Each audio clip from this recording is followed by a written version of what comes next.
ہوتے ہیں نا واجبہ صدقات، جیسے زکوٰۃ ہو گیا، فطرانہ ہو گیا، روزہ نہ رکھنے کا فدیہ ہو گیا جو مجبوری کے تحت نہیں رکھ پاتے ہیں، یہ جو صدقات واجبہ ہوتے ہیں نا، اس کے بارے میں 3 سوال بڑے کثرت سے پوچھے جاتے ہیں۔ پہلا سوال یہ پوچھا جاتا ہے جس کو ہم صدقہ دے رہے ہیں کیا اس سے پوچھیں کہ وہ مسلمان ہے یا نہیں ہے؟ بعض اوقات سیکورٹی گارڈ ہوتے ہیں یا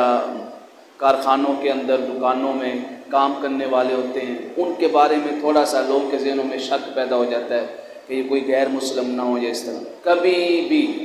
جب بھی آپ نے واجبات صدقے دینے ہیں، نفلی کے لیے تو کوئی شرط ہی نہیں ہے نا، نفلی آپ اپنی طرف سے اللہ تعالیٰ کی رضا کے لیے دینا چاہیں، مسلمان کو بھی دے سکتے ہیں، غیر مسلم کو بھی دے سکتے ہیں۔ غیر مسلموں کو جب دینا ہوتا ہے نیت یہ ہوتی ہے یہ ہمارے اخلاق دیکھ کے، ہمارا تعامل دیکھ کے اسلام کی طرف آ جائے گا۔ لہٰذا جو واجبات صدقات ہیں دیتے ہوئے اسلامی ملک کے اندر، اسلامی معاشرے میں کسی سے نہیں پوچھنا ہے کہ آپ مسلمان ہو یا نہیں ہو۔ آپ قرآن پاک کو پڑھیں، جب روزے کے فدیے کی بات آئی تو اللہ تعالیٰ نے صرف کیا فرمایا؟ طعام مسکین، مسکین کو کھانا کھلانا۔ یہاں پہ فرمایا مسکین مسلم، یہاں فرمایا مسکین صائم، وہ مسکین جو روزہ رکھتا ہو یا وہ مسکین جو مسلمان ہو۔ اللہ تعالیٰ نے قرآن پاک کے اندر یہ شرط نہیں لگائی۔ جب یہ شرط نہیں لگائی ہے تو ہم کسی سے نہیں پوچھیں گے کہ آپ مسلمان ہو یا نہیں ہو، آپ خاموشی کے ساتھ دے دیں۔ آپ نے نیت کرنی ہے فطرانے کی، زکوٰۃ کی، وہ مسلمان ہوا یا نہ ہوا اللہ تعالیٰ آپ کی ادائیگی بھی قبول فرما لے گا اور اس کے اوپر ثواب بھی عطا فرما دے گا۔ اسی طرح یہ پوچھا جاتا ہے دوسرا کہ جس کو ہم فدیہ دے رہے ہیں کیا ضروری ہے وہ روزے دار ہو یا نہ؟ یہ پوچھنا ضروری ہے بھی آپ نے روزے رکھے ہیں یا نہیں رکھے؟ نہ،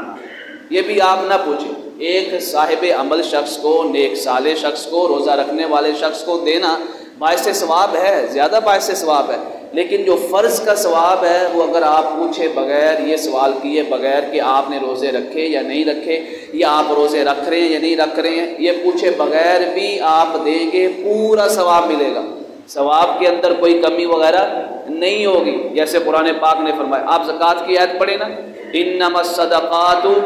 للفقراء والمساکین، اللہ تعالیٰ نے یہ نہیں فرمایا للفقراء المسلمین والمساکین المسلمین والعاملین المسلمین، کوئی شرط نہیں لگائی۔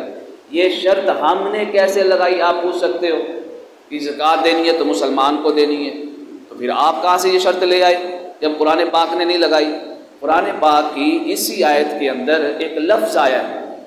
جس لفظ سے یہ واضح ہوتا ہے کہ زکوٰۃ جس کو آپ نے دینی ہے وہ مسلمان ہو، یعنی پوچھیں گے نہیں اسلامی معاشرے میں، لیکن کیا ہے؟ مسلمان ہو۔ وہ لفظ یہ ہے والمؤلفۃ قلوبہم،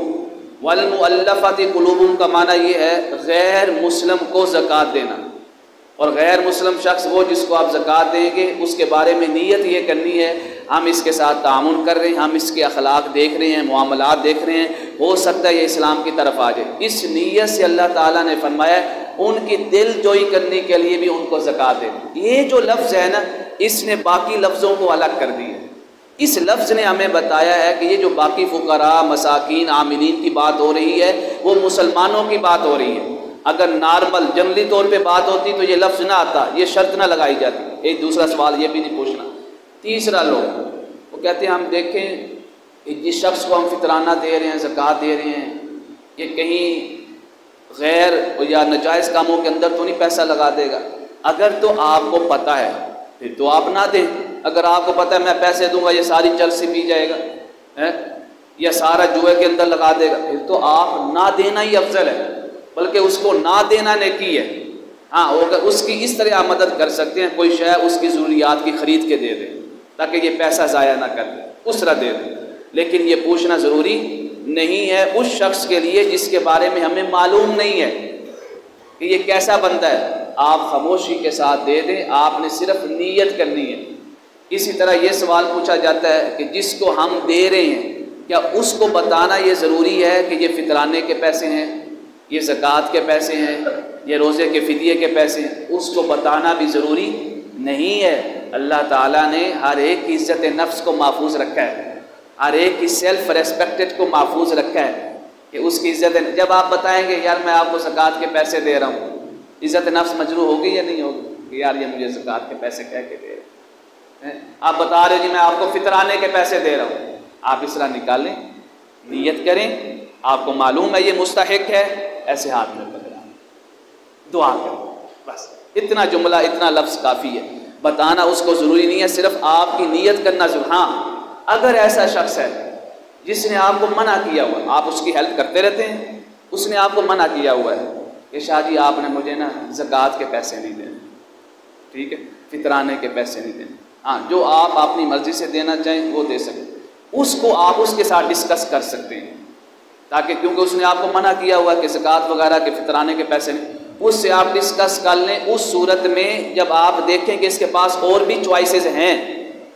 اور جگہ سے بھی اس کا کام بن جائے گا، اگر اس کے پاس کوئی چوائس نہیں ہے، بہت بڑی مجبوری آ گئی ہے، پھر اگر اس نے آپ کو کہا ہوا ہے پھر آپ نہ بتائیں اس کو، ہو سکتا ہے آپ بتائیں زکوٰۃ کے پیسے ہیں، وہ آپ سے نہ لے، وہ جو اتنی بڑی ضرورت اس کے اوپر آ پڑی ہے وہ اپنی ضرورت پہ پوری نہ کر پائے، عزت نفس آپ خاموشی کے ساتھ دے دیں۔ جب آپ پردہ رکھیں گے اللہ تعالی ہم سب کے پردے رکھے گا۔ یہ سوالات ہوتے ہیں فطرانہ دے، کوشش کریں آج دے دیں، کل دے دیں، افضل ہے کل دے دیں، لیکن نماز عید الفطر کی ادائیگی سے پہلے ادا کرنا، آقا کریم علیہ الصلوۃ والسلام نے فرمایا ادا کر دیں، یہ سنت ہے۔ اب اگلا سوال آخری جو ڈسکس ہوتا ہے، بعض اوقات یہ ہوتا ہے کہ ہم لاہور میں رہتے ہیں اور اکثر لوگوں کے گھر ہوتے ہیں پیچھے گاؤں میں دور، تو وہ کیا کرتے ہیں فطرانے وغیرہ اپنے جو ہے نا رکھ لیتے ہیں، وہ کہتے ہیں میں اپنے گاؤں میں جاؤں گا تو فلاں بندہ ضرورت مند ہے اس کو دینا چاہیے، تو کیا فطرانہ وہ اپنے پاس رکھ کے عید کی نماز پڑھنے کے بعد جب وہ گاؤں میں جائے گا وہاں ادا کر سکتا ہے؟ ہاں اس نے پہلے ہی نیت کر لی ہے اور پختہ ارادہ کر لیا ہے اور فطرانہ نکال دیا ہے۔ اب جو اس نے اپنے پاس فطرانہ رکھا ہے نا یہ بطور وکیل ہے، بطور وکیل معنی بطور نائب ہے، اس نے اس کو دے دیا ہے، لیکن اب اس کے نام کے پیسے اس کے پاس بطور امانت ہیں، بطور حفاظت ہے، وہ رکھ لے، اس کو اتنا ہی ثواب ملے گا جتنا اس شخص کو ملا ہے جس نے نماز عید الفطر سے پہلے ادا کر دی ہے۔ جب وہ جائے بغیر کسی تاخیر کے اپنے گھر اپنا سامان رکھے، فوراً پہلے جاتے ہی اس کی امانت اس کو واپس کرے۔